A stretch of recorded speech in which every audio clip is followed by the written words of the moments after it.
are doing Maths of NCERT class 10, exercise 3.6, question number 1.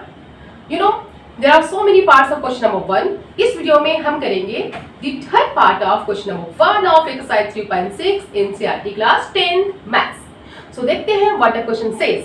Question कहते हैं solve the following pair of equations and reduce them to a pair of linear equation. Okay? ये हमारे equations given है. Okay? हमें इस equations को, इन सारी equations को, मींस पेयर ऑफ इक्वेशंस को पेयर ऑफ लीनियर इक्वेशन में कन्वर्ट करनी है. Pair of linear equation, it's not linear equation, you know. So हमें पेयर ऑफ लीनियर इक्वेशन में सबसे पहले रिड्यूस करने हैं. उसके बाद हमारे जो वेरिएबल्स गिवन है x और y की वैल्यू को फॉरवर्ड करने हैं. Understood? So you know my dear student, ऐसे करने के लिए हम क्या करेंगे, ये 4/x है ना, क्यों ना हम 1/x 4/x को हम इस तरह से रिटर्न कर सकते हैं. 4 × 1/x, हम 1/x को कुछ और सपोज कर देते हैं. Okay, let 1/x, let 1/x equals to p. 1/x को हम p सपोज कर लेते हैं. Okay, then here will be 4 × 1/x plus 3y equals to 14. Then 1/x p है, so 4 × p, what will be 4p. 4p plus 3y equals to 14. इसे हम suppose करेंगे equation 1. Similarly this one and 3/x को हम return करेंगे 3 × 1/x minus 4y equals to 23. Similarly we have supposed here 1/x हमने किसे suppose किया, p.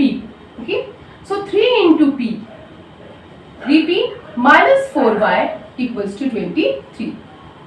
हम इसे सपोज करेंगे इक्वेशन 2. Now अब हम इक्वेशन 1 और इक्वेशन 2 को देखेंगे. क्या कोई ऐसा वेरिएबल है इसमें? सॉरी, हाँ, ठीक है. ओके, क्या इसमें कोई ऐसा वेरिएबल है? इसे हम z सपोज कर लेते हैं, अच्छा लगेगा ना. z y, क्यों ना हम इसे z सपोज कर ले.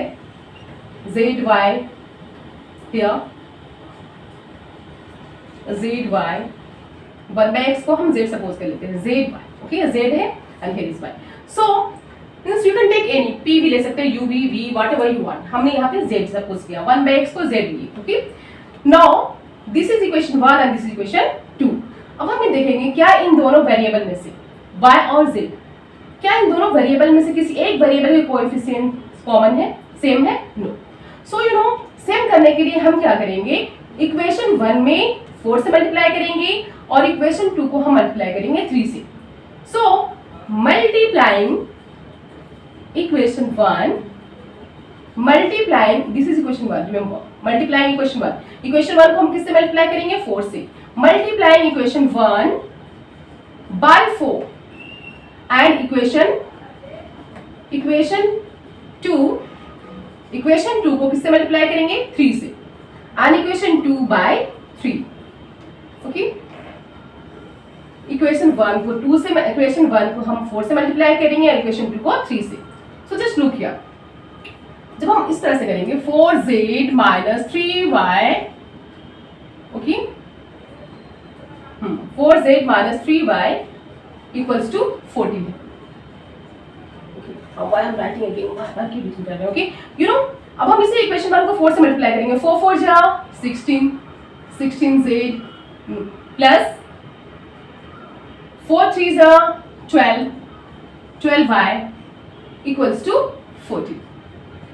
This we will suppose equation 3rd. इससे हम सपोज करेंगे इक्वेशन 3rd. Now अब हम इक्वेशन 2 को मल्टीप्लाई करेंगे 3 से.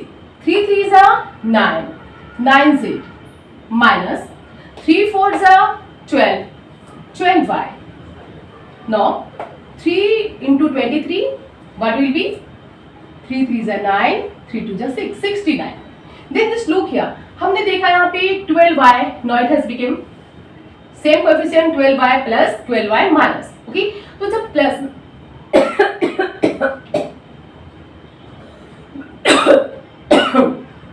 सॉरी, ओके, जब प्लस और माइनस के साइन हो और कोएफिशिएंट सेम हो, in that condition we will simply add it. हम ऐड करेंगे.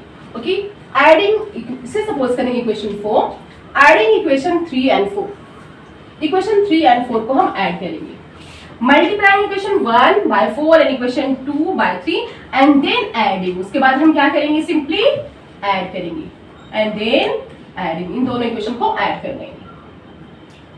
सो 16 plus 9 25 z plus 12y minus 12y crossed. Okay, 9 4 what will be 69 है ना। Oh, we have not multiplied 14 को हमें 4 से मल्टीप्लाई करने थे। 14 4 जा 56, 15 4 जा 56। नो 9 6 15 को 5 करी 1 6 5 11 11 1 12 125। Okay, therefore z equals to 125 divided by 25। 25 5 जा 125। so z we get here 5। z की वैल्यू क्या आती है 5। now you know z की वैल्यू को हम इक्वेशन 1 में पुट करेंगे to get the value of y। y की वैल्यू फाइंड आउट करने के लिए हम z की वैल्यू इक्वेशन 1 में रखेंगे। putting the value of z in equation 1। Equation 1 में z की वैल्यू को रखने पर what is it 4z plus 3y equals to 14। what is the value of z 5 plus 3y equals to 14। 4 5 20 plus 3y equals to 14। you know 20 will go that side, minus में हो जाएगा। 20 minus 14 what will be 6 minus 6। so y equals to minus 6 by 3। 3 2 जा 6। finally we have got the value of y as minus 2। y की value क्या आती है हमारी minus 2। z की value 5। but we have to find the value of x and y। हमें यहाँ पे x और y की वैल्यू को फाइंड आउट करने हैं। for that हम नेक्स्ट स्टेप करेंगे। यहां तक क्लियर है? Okay, 1 by x we have supposed to z। हमने 1 by x किसे सपोज किया था z को। Okay, 1 by x equals to what is the value of z। z की वैल्यू कितनी है 5। so 5 into x cross multiplication we will do 5 into x 5x equals to 1। therefore x equals to 1 by 5। this is the value of x and the value of y is minus 2। x की value 1 by 5 है और y की value minus 2 है। I hope you understood it। आज समझ में